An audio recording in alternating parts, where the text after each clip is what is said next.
Good afternoon. Welcome to the Midday Mull for Tuesday, the 26th of May. Reaching the end of 1 John with McShane, we read chapter 5 today, and the chapter ends, verse 21, "Dear children, keep yourself from idols." He's been writing about how we live, ends with that verse, and it got me thinking, I don't think there's many Christians in the 21st century that are tempted to get a little statue and put it up and bow down and worship it. But that doesn't mean the verse is no longer relevant, because there are other ways that we replace God in the 21st century, and an idol is something that takes the place of God. And so with our worship, we go to church every Sunday, but it might well be that there's something good that we do, and the devil will take good things. He's not going to suddenly get you to do something bad that's obviously bad. He'll take something that's good and just push it out of its space. So you're exercising and running and joined a running club and everything, wonderful, that's all good, nothing wrong with that at all. And then there's a race to run, but the race is on Sunday. So you go and you run the race on Sunday. No problem with that as well. I mean, we're not legalistic that you have to be in church every single Sunday. Good if you are, but it's not a requirement of the faith.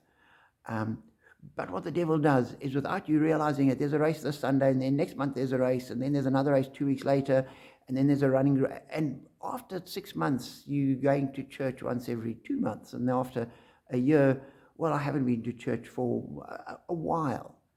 Running has taken the place of God. Running is a good thing, not when it takes God's place. We might trust in our job. I've got to work hard. I've got to put my job first because my job will provide for me. And we stop trusting in God. And sometimes the devil will push us to want more than is necessary. And I've got to work hard. I've got to do this. Otherwise, how do I get the Lamborghini? God said, well, actually, you might not need the Lamborghini. So you don't have to work that hard. You can trust in me. You don't have to trust in your job. Trust in me. I will provide for you, says God. And so sometimes we put our trust in things we do and the people that advise us rather than God. And in society today, so often we listen to the voice of society rather than the voice of God. And God says to us, love your enemies and pray for those who persecute you. There's a voice in the world which is saying, well, no, stand against your enemies, oppose your enemies, annihilate your enemies, be done with your enemies.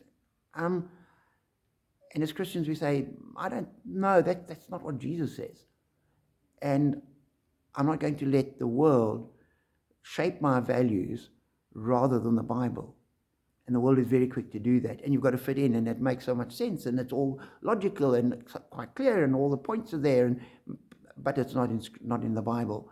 And so we have the world shape our thinking rather than Scripture. And so I believe that John's little warning to the church right at the end there, dear children, keep yourself from idols, is as important today as it ever was.